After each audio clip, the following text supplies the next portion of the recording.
Bonjour, nous sommes le 29 août 2022 et on se retrouve pour un nouveau point de situation en Ukraine. Alors avant toute chose, donc j'ai constaté que la chaîne avait dépassé les 30 000 abonnés. Donc merci beaucoup aux nouveaux abonnés. Et c'est donc le temps d'une nouvelle annonce, puisque la dernière annonce remonte à déjà quelques mois, lorsque nous avions dépassé les 20 000 abonnés. Donc je rappelle que cette chaîne ne prétend pas détenir la vérité absolue des événements en Ukraine. C'est davantage un partage d'informations qui est fait avec vous.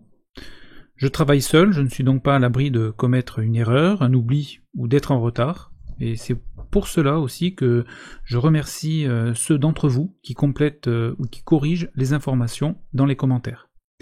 Car au final, cela doit toujours profiter à la communauté. Chaque vidéo de 10 minutes nécessite au moins 6 heures de travail, dont la moitié de ce temps est alloué à la recherche d'informations. Et quand vous regardez une vidéo, cela fait déjà plusieurs heures que j'ai arrêté les recherches, car justement après ces recherches, il reste un travail pour organiser et mettre en ligne la vidéo. Il est aussi essentiel pour vous d'avoir plusieurs sources d'informations pour vous faire une meilleure idée du conflit. Ne regarder que cette chaîne n'est pas suffisant pour bien vous informer. Par exemple, je ne fais pas d'analyse militaire. Pourtant, c'est quelque chose qui pourrait être intéressant. Il faut au maximum diversifier ses sources pour avoir une meilleure idée de la situation réelle, et ne pas se contenter que d'une seule voix. Ne croyez pas ce qu'on vous dit, vérifiez toujours par vous-même, et cela compte également pour cette chaîne. Je partage mes sources dans ce but. Je peux aussi me tromper dans l'interprétation des informations. Par exemple, il m'est déjà arrivé de me tromper sur le nom d'un village, car en Ukraine, il y a des villages qui portent souvent le même nom et qui ne sont pas très éloignés les uns des autres. Aussi, un des buts est aussi de faire de vous des auditeurs plus conscients et plus critiques dans le flux d'informations qui est aujourd'hui plus qu'abondant. Tout le monde peut ici s'exprimer et partager son point de vue, seules les insultes ne sont pas acceptées et leurs auteurs bloqués. Il y a également donc des commentaires sur l'utilisation de Telegram comme source d'information. Alors à mon sens, le support n'est pas le plus important, puisque le plus important c'est de qui émane l'information. Et aujourd'hui, les états-majors ukrainiens et russes utilisent Telegram pour communiquer, et également Facebook, comme ils utilisaient la radio il y a 50 ans. Donc il faut savoir aussi s'adapter à son temps, à Internet et aux réseaux sociaux qui sont devenus les principaux supports de communication aujourd'hui. Alors pourquoi ne pas s'en servir ? Enfin, pour terminer, pour ce qui est des critiques qui font partie du jeu, je tiens à remercier le grand nombre d'auditeurs qui ont critiqué ou qui critiquent encore la chaîne, car c'est grâce à eux que cette chaîne a pu s'améliorer. Donc merci beaucoup à vous. Retour sur le conflit en Ukraine. Alors tout d'abord quelques informations générales. Côté ukrainien, le projet armée de drones continue à se développer. Le but est d'amasser un nombre très important de drones afin de les utiliser dans les combats. Et côté russe, on note le 3e corps d'armée est en cours de constitution dans les secteurs de Donetsk et dans le secteur sud. Maintenant sur le terrain, on va commencer avec le secteur de Kharkov, donc la ligne de front est stable. Seule modification dans la zone grise, Oudi qui est contrôlée par les Russes. La ville de Kharkov est toujours bombardée. Et enfin, une base de mercenaires ou de volontaires étrangers a été bombardée et détruite au sud de Stary-Saltiv, ici exactement, avec le toit rouge. Voilà, secteur stable sur Kharkov. Ensuite sur Izium, là également c'est assez stable. A noter donc dans la zone grise, le village de Brazivka est repassé sous contrôle des Ukrainiens, puisqu'une attaque russe sur ce village a été repoussée. Je n'ai pas d'informations sur les autres villages dans la zone grise ces dernières 48 heures, donc j'ai laissé les pastilles noires en attente de confirmation. Par contre, il y a bien des combats dans les secteurs de Dolina et Bohorodichne, ici. Également, j'ai noté sur une carte russe que les villages de Sidorovie et Prichib sont sous contrôle ukrainien, donc dans ce cas-là, j'ai modifié la zone de contrôle au profit des Ukrainiens. Et concernant le village de Tetianivka, seul l'état-major ukrainien revendique le village. Il n'y a pas de démenti côté russe, donc je laisse ici une pastille jaune. Ensuite je dézoome. Un poste de commandement ukrainien a été bombardé dans la ville de Slaviansk, qui se situe ici. On va maintenant se porter sur le front de l'Est, donc je vais dézoomer pour bien vous montrer. Donc le front de l'Est qui se trouve ici, dans le Donbass. En commençant par le secteur de Siversk, alors c'est pas d'informations ces dernières 48 heures dans ce secteur, donc j'ai laissé les pastilles noires, en attente d'informations ultérieures. Sur Soledar, les combats continuent, également sur le petit village de Bakhmutskié, qui est ici au sud de Soledar. Pour ce qui est de Bakhmut, donc la ville a été bombardée. Toujours les combats à l'est, dans ce secteur. Des combats également sur Zaïtsevier. Sur Kodema, il y a donc une vidéo qui montre que les Russes sont bien maîtres du village à l'est.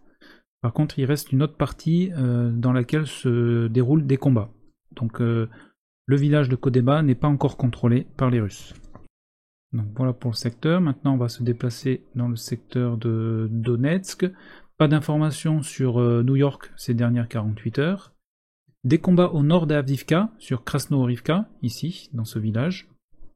La ville de Donetsk continue à être bombardée. Sur Avdivka, également un dépôt de munitions qui a été bombardé par des grades russes. Donc le dépôt de munitions se trouve ici.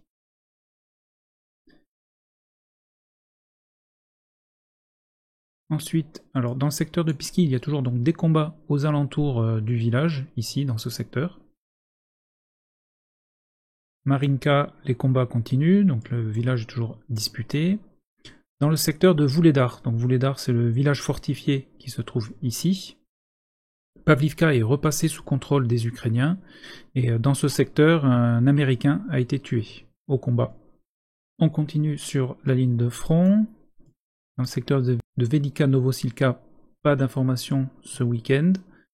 Alors dans le secteur de Zaporizhia, on peut noter un bombardement intensif sur la ville de Orikiv, donc qui se trouve ici. Et côté ukrainien, on compte pas moins de 200 obus qui se sont abattus sur la ville. Il y a eu également une base russe qui a été bombardée sur Melitopol, donc Melitopol se trouve ici. Et un dépôt de munitions également bombardé sur la ville de Polonie, ici. Ensuite, on se dirige maintenant vers la centrale nucléaire de Zaporizhia, qui se trouve ici, à proximité de la ville de Enerhodar. Le secteur a été bombardé à plusieurs reprises ce week-end, et parmi ces bombardements, certains ont été très proches de la centrale, sans l'atteindre. La ville de Enerhodar a également été bombardée, et une mission de l'AIEA, l'Agence internationale de l'énergie atomique, est en route pour une mission de contrôle dans la centrale de Zaporizhia, et cette mission se tiendra du 31 août au 3 septembre. Voilà pour le secteur d'Enerodar, et la ville de Nikopol continue à être bombardée également en face. On va maintenant se porter dans le secteur de Mykolaïv-Kherson. Mykolaïv est la ville ici sous contrôle des Ukrainiens, et Kherson c'est la ville qui est ici sous contrôle des Russes. Alors tout d'abord sur la ligne de front, il y a eu à l'heure où j'enregistre cette vidéo une annonce des Ukrainiens de plusieurs offensives dans le sud, donc dans le secteur de Mykolaïv-Kherson, et apparemment le principal axe de cette attaque viendrait de Kryvyi. Donc Kryvyi c'est la ville qui se trouve ici, donc qui est sous contrôle des Ukrainiens, donc en direction du sud. Pour l'instant je n'ai pas de nouvelles dans ce secteur sur les villages.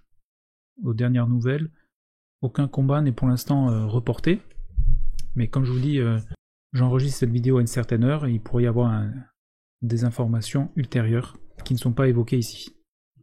On continue sur la ligne de front, il y a de la nouveauté sur le secteur de Davydibryd, donc c'est le village qui est sous contrôle des Russes ici, puisqu'apparemment le village de Suki Stavok est repassé sous contrôle des Ukrainiens, ce qui laisserait supposer une attaque ukrainienne dans ce secteur.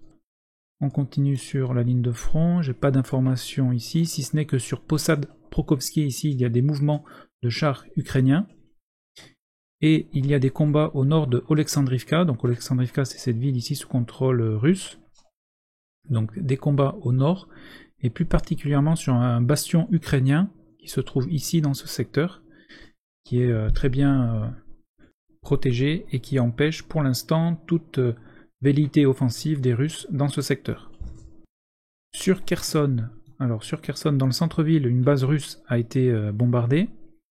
Le ponton est toujours en cours de construction ici. Donc ce dernier aurait atteint déjà plus de 600 mètres, donc ce qui veut dire qu'il est à la moitié du pont, plus de la moitié du pont d'Antonovski, puisque ce pont fait à peu près 1 km de long. Voilà, 1 km de long. Donc le ponton est toujours en cours de construction. Sur Nova Kakhovka, donc c'est plus à l'est de Kherson, ici exactement. Le pont barrage a de nouveau été bombardé, donc c'est ce pont ici qui fait barrage en même temps.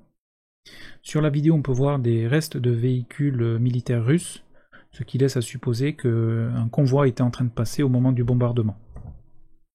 Sur cette ville, une usine a également été bombardée par l'artillerie ukrainienne et a également été touché un poste de commandement de la 35e armée russe. On continue sur le long du Dniepr, puisqu'il y a eu d'autres explosions sur un autre dépôt de munitions, cette fois-ci sur Avrilivka, qui se situe ici.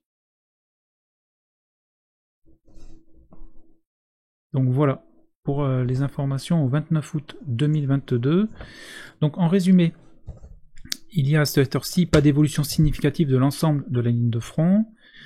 Les combats ont, semble-t-il, diminué ce week-end en intensité, sauf sur Orikiv qui a été lourdement bombardé. Et en information de dernière minute, avec une nouvelle annonce de la part des Ukrainiens sur plusieurs offensives dans le secteur sud. Voilà, et bien écoutez, ces prochains jours nous dirons ce qu'il en est. Je vous souhaite une excellente fin de journée et à bientôt.